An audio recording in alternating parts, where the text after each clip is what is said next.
Hello student, Kalyani IAS academy को online platform पर आपका स्वागत है। मैं हूं लखन दाइबा, आपको एमपीपीएससी मेंस एग्जाम के लिए सेकंड पेपर का फर्स्ट पार्ट पढ़ा रहा हूं, जिसका नाम है संविधान, शासन व्यवस्था, राजनीति तथा प्रशासनिक संरचना।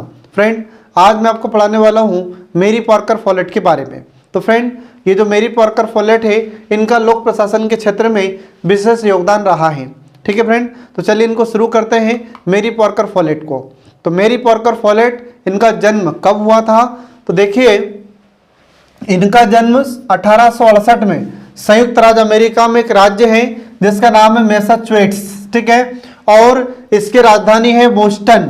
फिर इसके बाद में बोस्टन के पास में एक गांव था, एक स्थान है जिसका नाम है क्विंसी।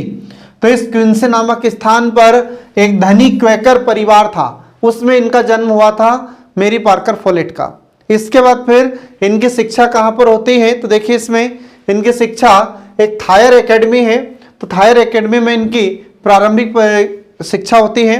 इसके बाद फिर माध्यमिक शिक्षा प्राप्ति के लिए मेरी पार्कर फॉलेट सन 1892 ईस्वी में collegiate instruction of women in Cambridge, ठीक है, इस कैम्ब्रिज मैसाचुसेट्स, तो इसमें उन्होंने एडमिशन लिया और बाद में इस कॉलेज का नाम क्या हो जाता है? रेडक्लिफ कॉलेज नाम हो जाता है। तो ये आपको इसमें ध्यान रखना है।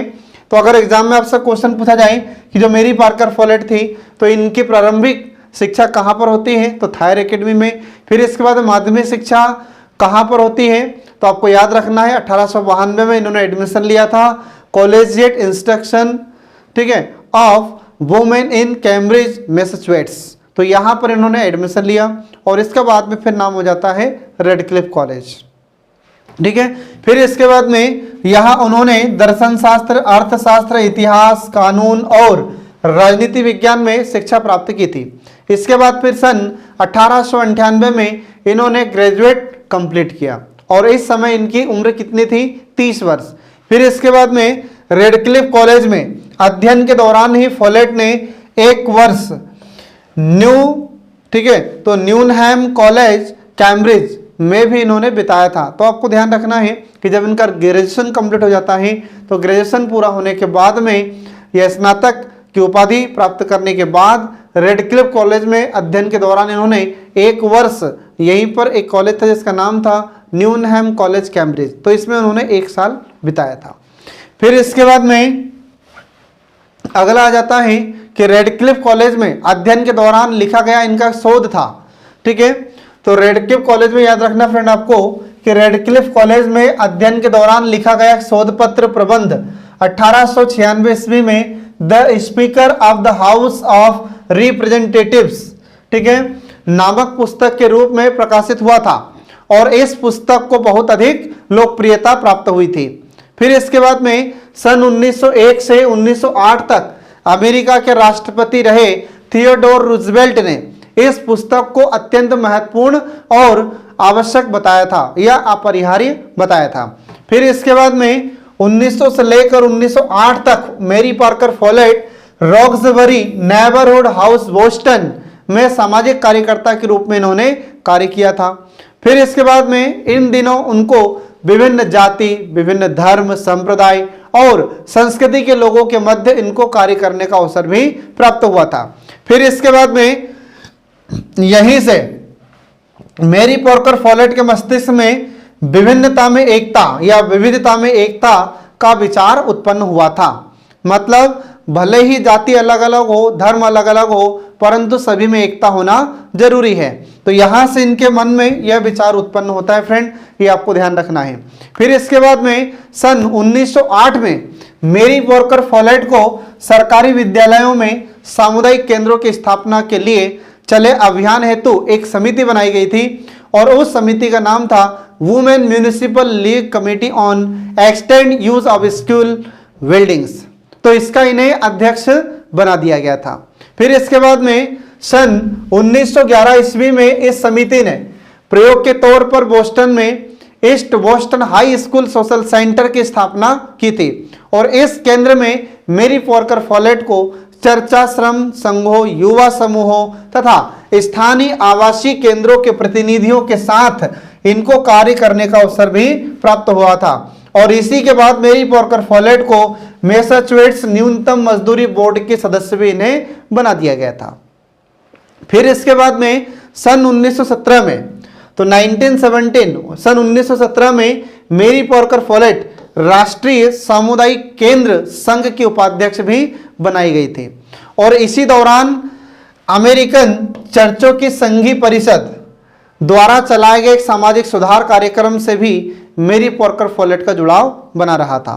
और इस सुधार कार्यक्रम के दौरान उनकी मुलाकात एडवर्ड लिंडमैन से हुई, जो कि मेरी पॉर्कर फॉलेट की भांति एक असाधारण प्रतिभा के धनी थे।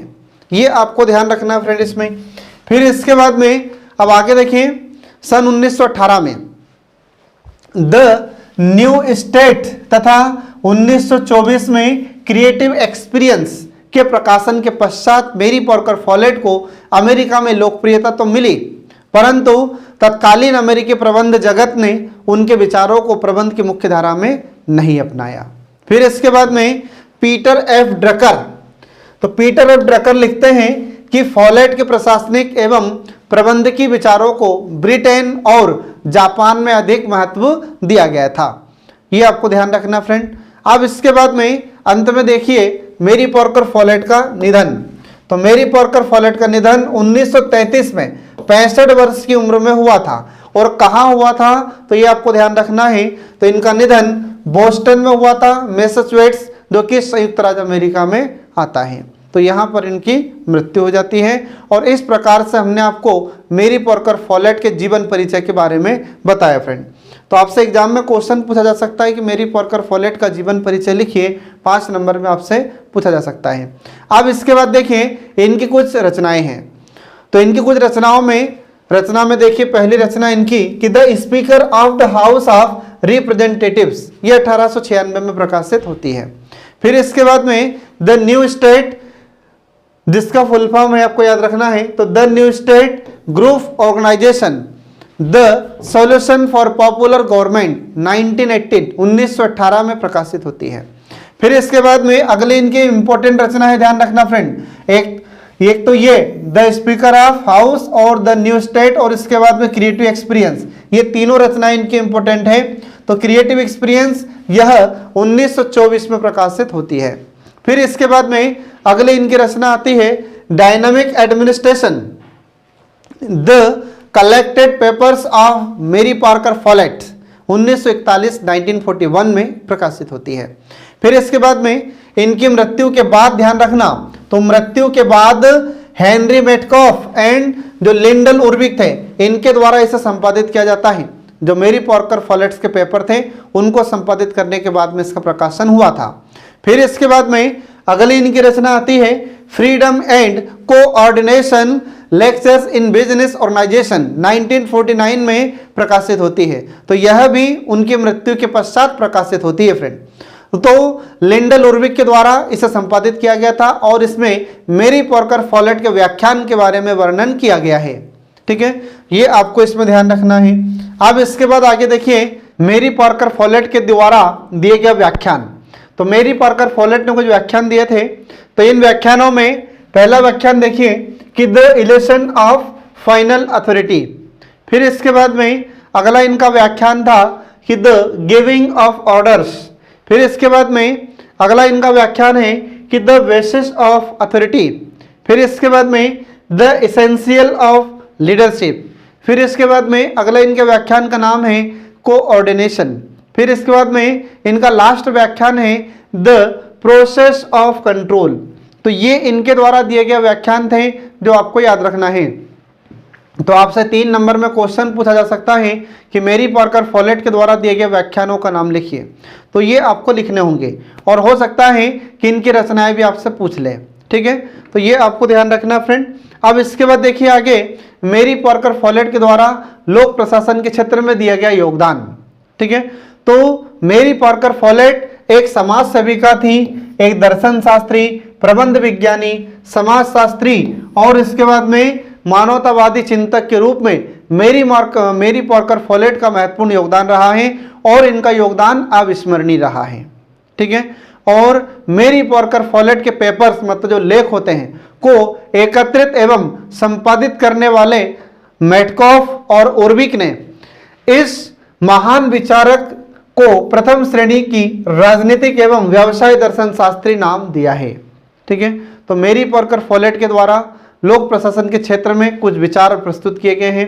तो इनका विचार देखिए, पहला इनका विचार था कि संरचनात्मक संघर्ष या मनमुटाव, ठीक है, कंस्ट्रक्टिव कन्फ्लिक्ट। तो मेरी पॉर्कर फॉलेट का यह मानना था कि संगठन में जो व्यक्ति कार्य करते हैं तो उनमें संघर्ष और मनमुटाव जरूर होता है, ये इनका कहना था। अब वह चाहे प्राइवेट ऑर्गेनाइजेशन हो चाहे गवर्नमेंट ऑर्गेनाइजेशन हो, सरकारी संगठन हो चाहे निजी संगठन हो, संघर्ष तो कार्मिकों में होता ही रहता है, मनमुटाव उनमें होता ही रहता है। ठीक है, इसलिए वे कहते हैं कि संगठन में संघर्ष स्वाभाविक है लेकिन उसे रचनात्मक भी बनाया जा सकता है। ठीक है, तो जो भी संगठन होता है उसमें संघर्ष मनमुटाव तो चलता ही रहता है, लेकिन हमें इसे समाप्त भी करना होगा या हमको इसे रचनात्मक रूप से इसका समाधान भी ढूंढना होगा, ये कहना है मेरी पॉर्कर फॉलेट का। अब इसके बाद आगे देखिए इसमें कि संघर्षों को रचनात्मक बनाने या इनके समाधान के लिए मेरी पॉर्कर फॉलेट ने 3 विधियां बताई थी। तो ये 3 विधियां कौन कौन सी हैं? तो देखिए इसमें पहली विधि है प्रभुत्व। ठीक है, प्रभुत्व जिसको इंग्लिश में कहा जाता है डोमिनेशन।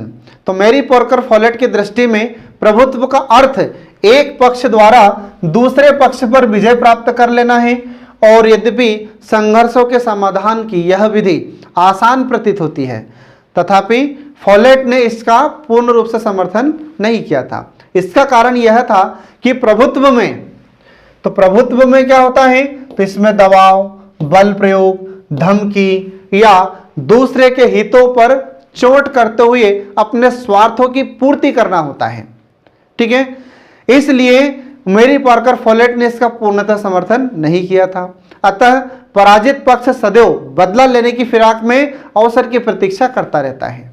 फिर इसके बाद में दूसरा इन्होंने बताया समझौता, कॉम्प्रोमाइज। तो इस विधि में दोनों पक्ष अपनी अपनी मांगों के कुछ अंशों का त्याग करते हैं, अर्थात थोड़ा झुकते हुए किसी एक मध्य बिंदु पर अनिच्छापूर्वक सहमत हो जाते हैं।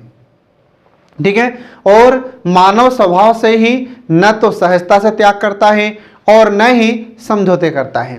फिर इसके बाद में वे कहते हैं कि समझौते तो मजबूरी में किए जाते हैं, अतः इनसे भी अल्पकालीन समाधान ही हो सकता है।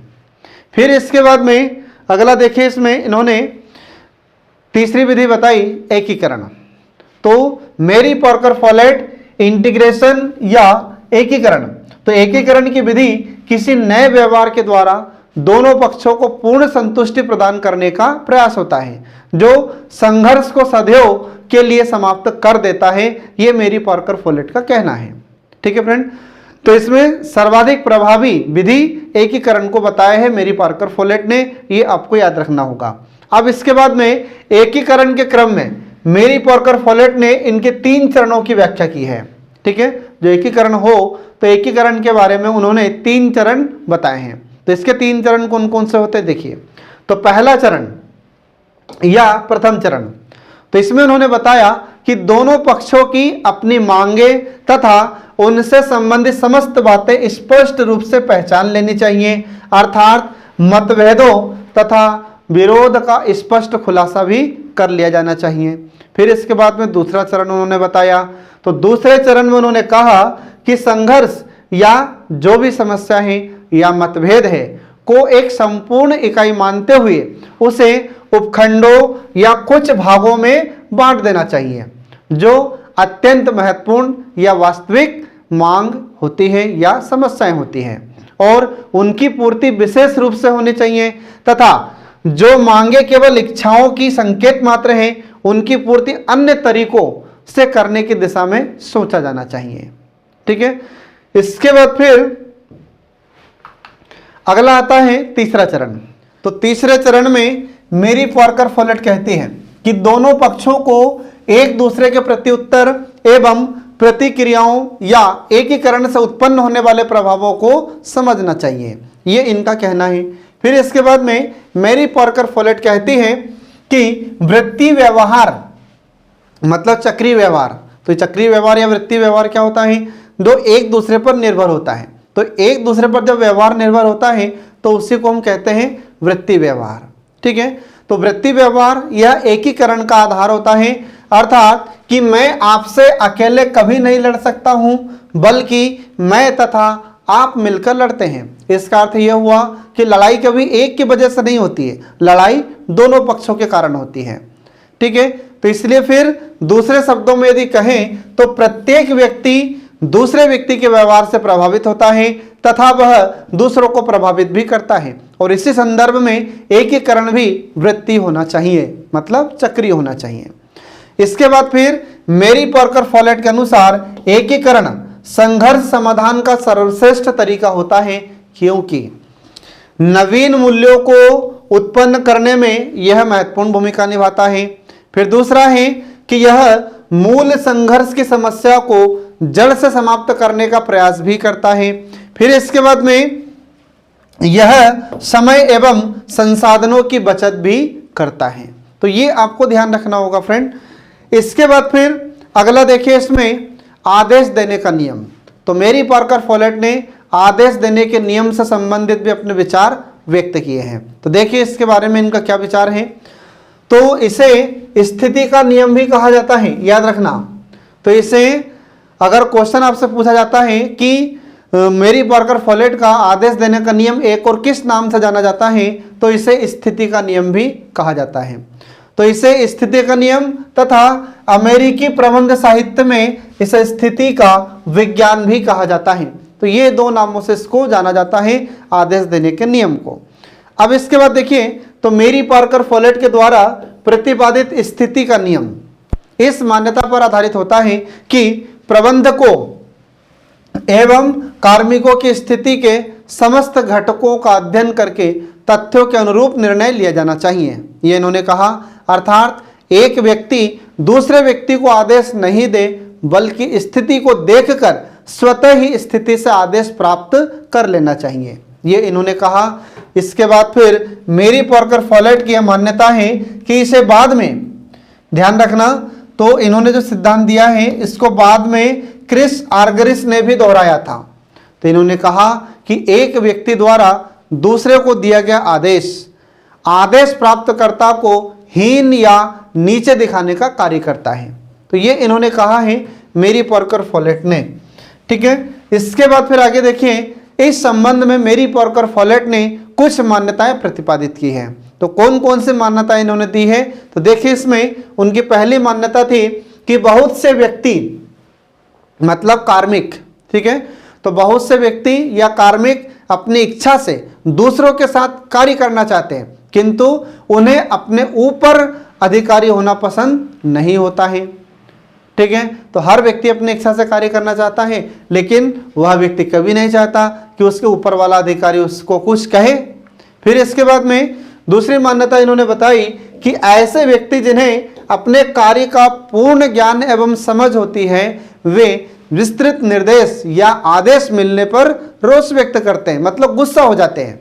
फिर इसके बाद में अगला बताया उन्होंने कि आदेशों की प्रकृति आज्ञाकारिता से जुड़ी होती है, अतः वह व्यक्ति की स्वतंत्रता के साथ संघर्ष उत्पन्न करती है, ये इन्होंने कहा। फिर इसके बाद में अगला आता है कि जब कभी उच्चाधिकारी के द्वारा अधीनस्थों को विस्तृत आदेश दिए जाते हैं तो अधीनस्थ अपने उत्तरदायित्व को कम मानते चले जाते हैं। ठीक है, तो इसका मतलब क्या हुआ कि कार्य बिगड़ने पर बॉस को कहा जा सकता है कि आपने जो कहा था हमने वही तो किया है। ठीक है फ्रेंड, तो ये आपको ध्यान रखना है, ये मान्यताएं देती है मेरी पार्कर फॉलेट। इसके बाद फिर आगे देखिए, यह आवश्यक नहीं कि आदेश देने मात्र से संतोषजनक परिणाम प्राप्त हो जाएंगे। ये कोई जरूरी नहीं है कि आदेश देंगे तो आदेश से संतोषजनक परिणाम प्राप्त होंगे, ऐसा कुछ भी नहीं है, ये मेरी पार्कर फॉलेट कहती हैं। फिर इसके बाद में उन्होंने कहा कि आदेश प्राप्तकर्ता द्वारा बौद्धिक सहमति प्रकट कर देना भी अच्छे कार्य निष्पादन की गारंटी नहीं हो सकती। फिर इसके बाद में उन्होंने कहा कि प्रत्येक व्यक्ति आदेश में दिए गए निर्देशों के बजाय अपनी आदतों के अनुरूप कार्यवाही करता है। फिर इसके बाद में लास्ट इन्होंने मान्यता दी कि प्रत्येक व्यक्ति निरंतर अपने भीतर संघर्ष का अनुभव करता रहता है। ठीक है, तो ये इन्होंने बताया फ्रेंड, संघर्ष के बारे में मान्यताएं दी है जो आपको याद रखना है। तो कोई सा भी संगठन होता है उसके बारे में जो भी कर्मचारी काम करते हैं तो उन कार्मिकों के बारे में उन्होंने ये मान्यताएं व्यक्त की है। ठीक है, आदेश के संबंध में, तो ये आपको ध्यान रखना होगा। अब इसके बाद देखिए, मेरी पार्कर फोलेट संगठन में आदेश को आवश्यक मानती है। ठीक है, तो इसमें मेरी पार्कर फोलेट ने आदेश देने के 4 चरणों का उल्लेख किया था। तो एग्जाम में आपसे क्वेश्चन पूछा जा सकता है कि मेरी पार्कर फोलेट ने आदेश को स्वीकार किया था, मतलब संगठन में आदेश को उन्होंने आवश्यक माना था, फिर इसके लिए 4 चरण का उल्लेख भी किया था इन्होंने। तो बताइए वे 4 चरण कौन कौन से हैं। तो आपसे 3 नंबर में अगर पूछा जाता है तो ये सिर्फ 4 चरणों के नाम आपको लिखना होगा। तो पहला चरण है परिणाम दृष्टिकोण, दूसरा है अंतर दृष्टिकोण, तीसरा हो जाता प्रयोगात्मक दृष्टिकोण और चौथा हो जाता उत्तरदायी दृष्टिकोण। तो ये 4 चरणों का नाम आपको याद रखना होगा। 3 नंबर में बस ये लिखना होगा, और 5 नंबर में अगर पूछा जाता है तो आपको इनकी साइड हेडिंग लिखकर ये सभी का वर्णन करना होता है। तो देखिए, इसमें पहला आता है परिणाम दृष्टिकोण।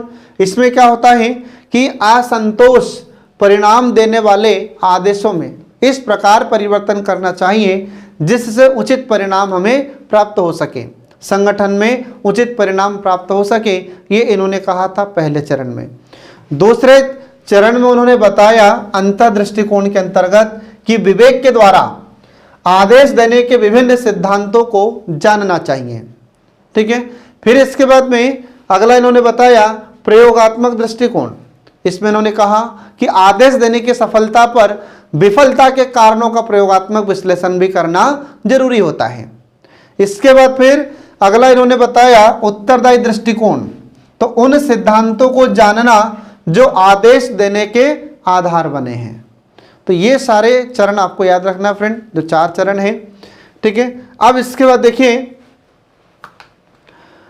तीसरा उन्होंने बताया शक्ति, सत्ता एवं उत्तरदायित्व के बारे में। ठीक है, अब सत्ता, शक्ति और उत्तरदायित्व के बारे में मेरी पार्कर फोलेट के क्या विचार हैं ये देखिए इसमें। तो पावर, अथॉरिटी एंड रिस्पॉन्सिबिलिटी।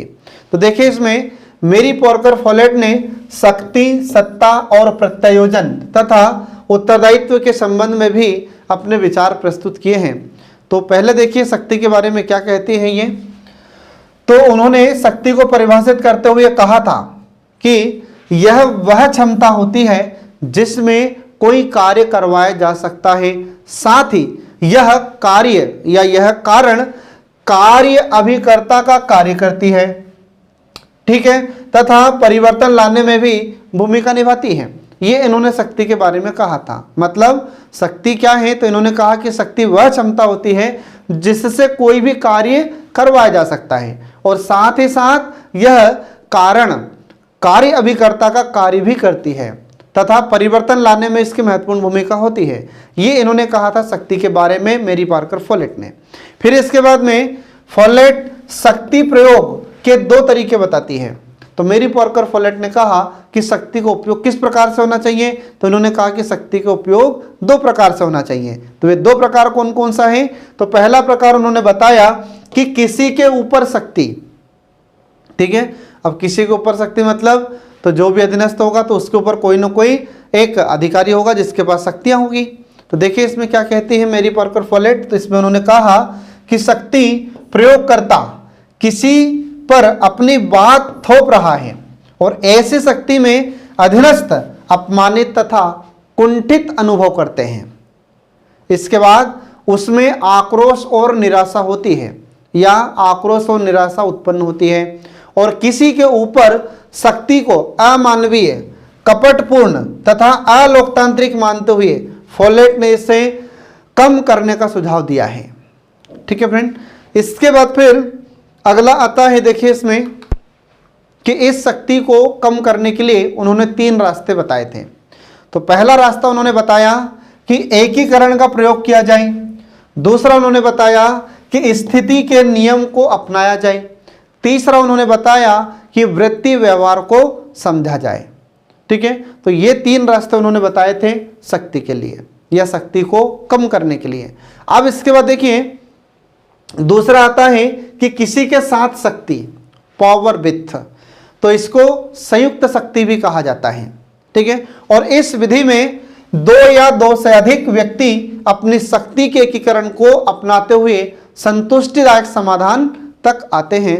अर्थात इस विधि में सहभागिता तथा संयुक्तिकरण का स्थान है, दबाव या अहंकार का नहीं। इसके बाद फिर फॉलेट कहते हैं कि शक्ति का न तो प्रत्यायोजन किया जा सकता है और न ही इसे दूसरों से छीना जा सकता है, क्योंकि शक्ति वास्तव में किसी व्यक्ति की क्षमता तथा इच्छा का परिणाम होती है। ये इन्होंने कहा है मेरी पार्कर फोलेट ने शक्ति के बारे में। ठीक है फ्रेंड, तो ये आपको इसमें ध्यान रखना है। अब इसके बाद देखिए अगला आता है सत्ता के बारे में। तो सत्ता या प्राधिकार के बारे में क्या कहती हैं ये, तो इसके बारे में इन्होंने कहा है कि सत्ता किसी व्यक्ति में निहित शक्ति है और यह शक्ति को विकसित करने तथा इसे काम में लेने का एक अधिकार होता है। तो इसको उन्होंने कहा सत्ता या प्राधिकार।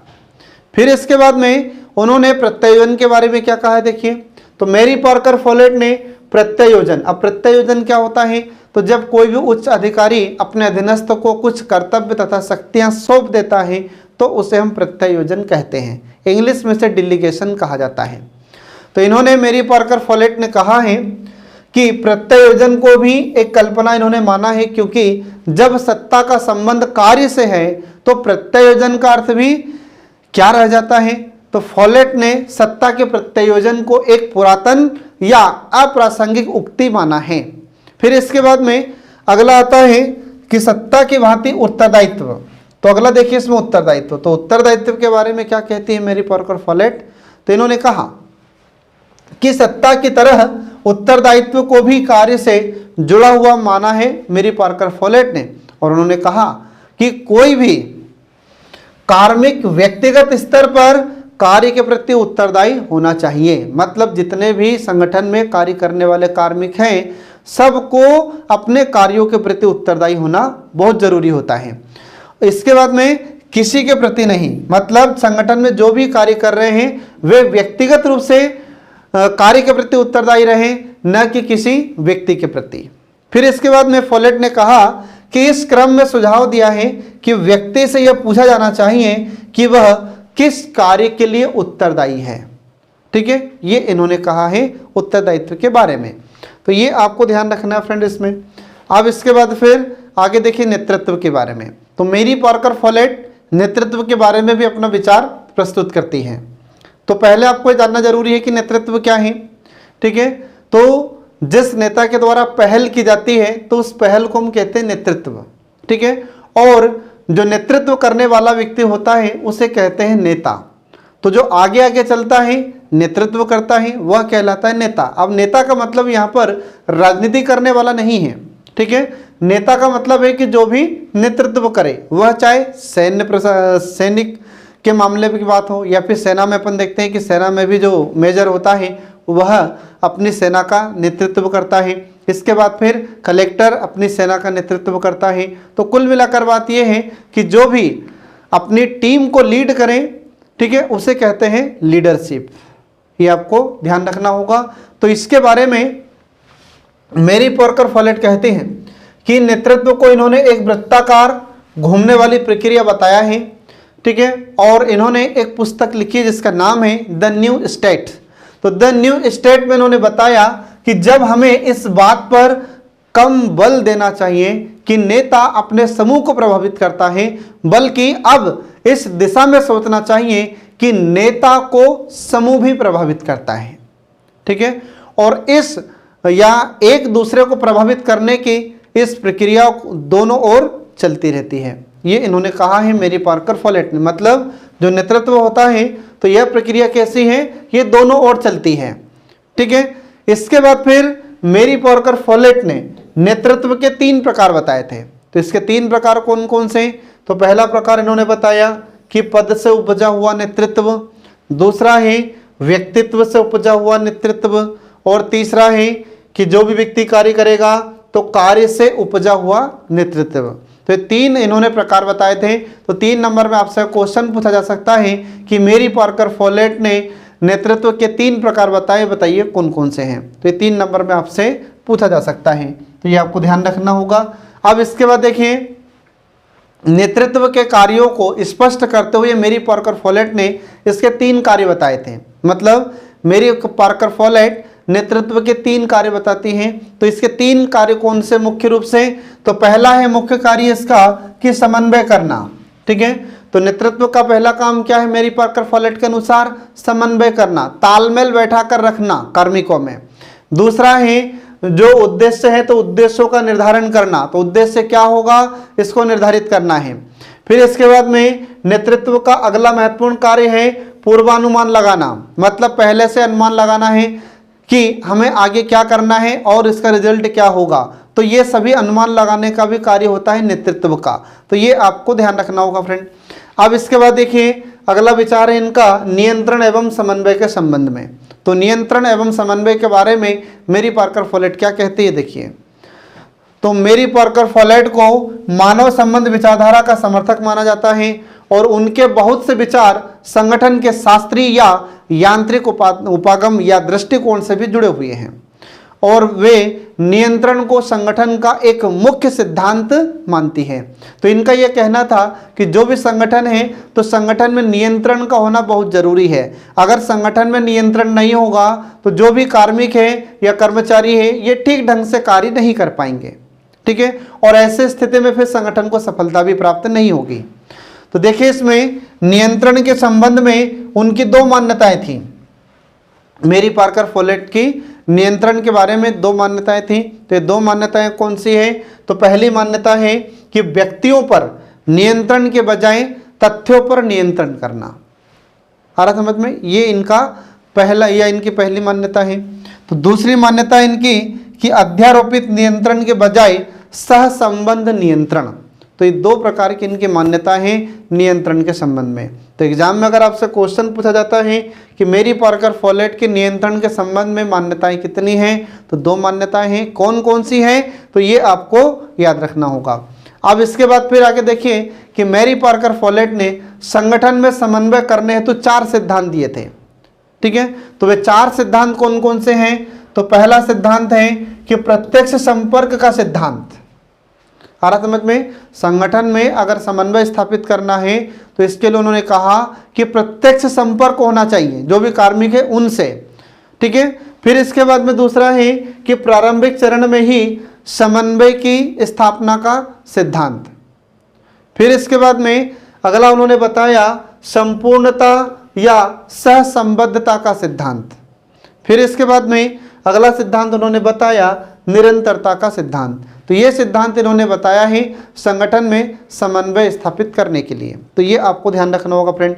अब इसके बाद में मेरी पार्कर फोलेट की मान्यता है कि वैध सत्ता समन्वय से निकलती है, न कि समन्वय सत्ता से निकलता है। ये आपको ध्यान रखना होगा। फिर इसके बाद में अन्य विचार है मेरी पार्कर फोलेट के। तो इन विचारों के पश्चात भी मेरी पार्कर फोलेट के कुछ अन्य विचार हैं। तो देखिए, इसमें अन्य विचारों में पहला विचार इनका आ जाता है फिर अन्य विचारों में कि नियोजन के संदर्भ में मेरी पार्कर फोलेट का यह मत था कि यह स्वव्यवस्थित और स्व समन्वित करने की योजना होती है, नियोजन, ये इन्होंने कहा है। फिर इसके बाद में अगला इन्होंने बताया कि लोक प्रशासन तथा निजी प्रशासन के मध्य इन्होंने कोई अंतर नहीं माना। ठीक है, तो फिर इन्होंने कहा कि प्रबंध, तो इन्होंने कहा है कि प्रबंध को एक पेशे के रूप में इन्होंने स्वीकार किया है। मेरी पार्कर फोलेट ने, याद रखना फ्रेंड, तो प्रबंध को इन्होंने क्या स्वीकार किया है? पेशे के रूप में, मतलब इससे व्यक्ति को इनकम प्राप्त होती है प्रबंध से। तो इन्होंने कहा कि पेशा वह व्यवसाय होता है जिसका आधार विज्ञान होता है तथा सेवा उसका लक्ष्य होता है। फिर इसके बाद में अगला उन्होंने बताया कि फोलेट का प्रारंभिक चिंतन लोकतंत्र, विधायिका तथा सरकार से संबंधित रहा है। फिर इसके बाद में टाइनबी, जो कि एक विद्वान रहे हैं, तो टाइनबी की भांति विश्व सरकार की कल्पना करने वाले फोलेट ने मतदान पेटी पर आधारित लोकतंत्र को भीड़ मनोविज्ञान से संबंधित अवधारणा इन्होंने बताया था। फिर इसके बाद में अगला आता है कि वैज्ञानिक प्रभावों एवं तकनीकों को संगठन के हित में अपनाने की वकालत करते हुए मेरी पार्कर फॉलेट कहती हैं कि हमें यह याद रखना चाहिए कि हम मानवीय तथा यांत्रिक समस्याओं को पूर्णतः अलग नहीं कर सकते। ये इन्होंने कहा है मेरी पार्कर फॉलेट ने। फिर इसके बाद में अगला है कि मेरी पार्कर फॉलेट ने संगठनों के नेटवर्किंग की भी वकालत की है। और नेटवर्किंग से तात्पर्य है कि जिसमें बहुत सारे अंग, बहुत सारी संस्था या संगठन अंतर संबंधित होते हैं और ये सब एक दूसरे से जुड़े हुए होने के बाद भी ये सूचनाएं तथा सहयोग का आदान प्रदान करते रहते हैं। ये इन्होंने कहा है इस नेटवर्किंग के बारे में।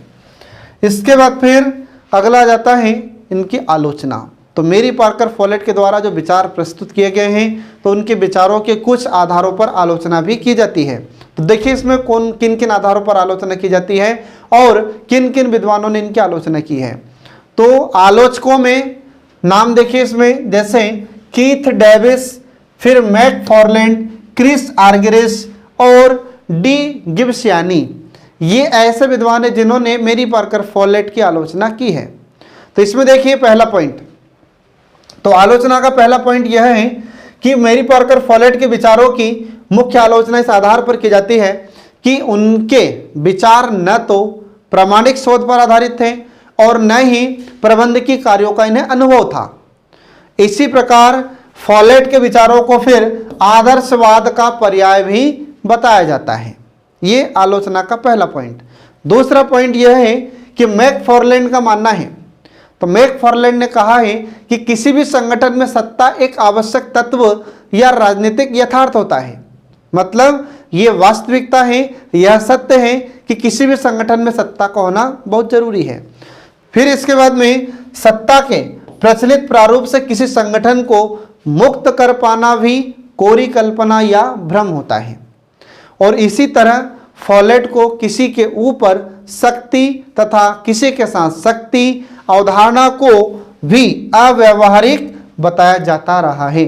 तो उन्होंने मेरी पार्कर फॉलेट की जो शक्ति के बारे में जो विचार इन्होंने प्रस्तुत किया था, सत्ता और शक्ति के बारे में जो विचार प्रस्तुत किया था, तो उसको इन्होंने क्या कह दिया, तो अव्यावहारिक कहा है मैकफार्लैंड ने।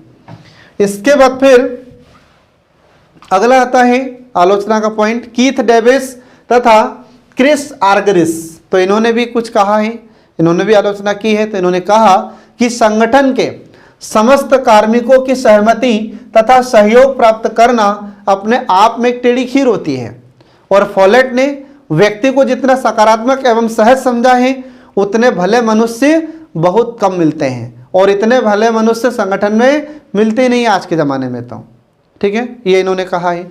फिर इसके बाद में एक रूसी विद्वान है जिनका नाम है डी गिब्सियानी। ठीक है, तो इनका यह मत है कि मेरी पार्कर फॉलेट ने पूंजीवादी या कैपिटलिस्टिक व्यवस्था की शोषणकारी प्रवृत्तियों को भुला दिया है और यही कारण है कि उनकी विचारधारा न तो पूंजीवाद एवं वैज्ञानिक प्रबंधवाद के दौर में पूंजीपतियों को स्वीकार हो सकी और न ही श्रमिक संघों ने इसे स्वीकार किया। आ रहा समझ में। फिर इसके बाद में अगली आलोचना का आधार है कि स्थिति के नियम की यह कहकर आलोचना की जाती है कि न तो सभी प्रबंधक स्थिति को समझने में सक्षम होते हैं और न ही स्थिति के अनुरूप वे अधीनस्थों को स्वतंत्रता प्रदान करते हैं। ठीक है फ्रेंड, तो ये सब इनकी आलोचना की जाती है इस आधार पर। तो एग्जाम में आपसे 5 नंबर में यह क्वेश्चन पूछा जा सकता है कि मेरी पार्कर फॉलेट की आलोचना लिखिए। तो ये 5 नंबर में आपको इस प्रकार से लिखना होगा। ठीक है फ्रेंड, तो इसी के साथ आज का हमारा सेशन समाप्त हो जाता है। इसमें आपसे 3 नंबर के क्वेश्चन, 5 नंबर के क्वेश्चन और 11 नंबर के क्वेश्चन भी पूछे जा सकते हैं। तो जैसा क्वेश्चन पूछें वैसा आपको आंसर लिखना होगा। तो इसी के साथ आज का हमारा सेशन समाप्त हुआ। नमस्कार।